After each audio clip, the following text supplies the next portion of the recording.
मी श्रद्धा टपाल. टिटवाळा न्यूज मध्ये आपलं हार्दिक स्वागत. चला पाहूयात आजच्या काही ठळक घडामोडी. मांडा पश्चिम येथील अनधिकृत बांधकामावर कारवाईचा बडगा. 3 खोल्यांसह तब्बल 69 जोते जमीनदोस्त. कल्याण डोंबिवली महानगरपालिकेच्या अप्रभाग क्षेत्राचे सहाय्यक आयुक्त जयवंत चौधरी यांनी मांडा पश्चिमेत सुरू असलेल्या अनधिकृत चाळींच्या बांधकामांवर मोठ्या प्रमाणात तोडक कारवाई करत तब्बल 3 खोल्यांसह 69 चालू स्थित असलेले जोते जमीनदोस्त करण्यात यश मिळवलेले आहे. अप्रभागातील असंख्य भागात गेल्या 2 महिन्यांपासून अनधिकृत बांधकामांचे मोठे पेव फुटलेले होते.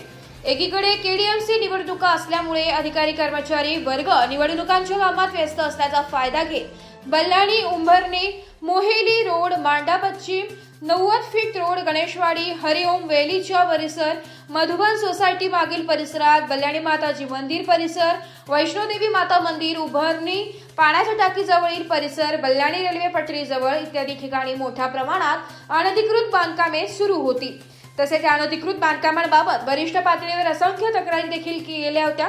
त्या अनुषंगाने केडीएमसीचे आयुक्त अभिनव गोयल यांच्या आदेशाने अनधिकृत बांधकाम विभागाचे उपायुक्त समीर भूमकर यांच्या मार्गदर्शनाखाली अप्रभागाचे सहाय्यक आयुक्त जयवंत चौधरी यांनी मांडा पश्चिम येथील पाटील नगर येथील अनेक सुरू असलेले जोत्यांचे बांधकामे नेस्तनाबूत केलेले. त्याचबरोबर 90 फीट रोडवरील खड्ड्यात सुरू असलेल्या 3 खोल्यांसह तब्बल एकूण 70 जोते तोडण्यात त्यांना मोठे यश मिळालेले आहे. अप्रभागाचे सहाय्यक आयुक्त जयवंत चौधरी व अनधिकृत बांधकाम विभागाचे पथक प्रमुख दत्तू शेवाळे यांनी 1 जेसीबीसह केडीएमसीचे 8 कर्मचारी, ठेकेदाराचे 5 कर्मचारी यांच्यासह धडकेबाज कारवाई केल्याने अनधिकृत बांधकाम करणाऱ्यांच्या उरात चांगलीच धडकी भरलेली आहे. अशीच कारवाई अप्रभागातील अन्य ठिकाणी देखील सुरूच राहणार असल्याची माहिती सहाय्यक आयुक्त जयवंत चौधरी यांनी दिली.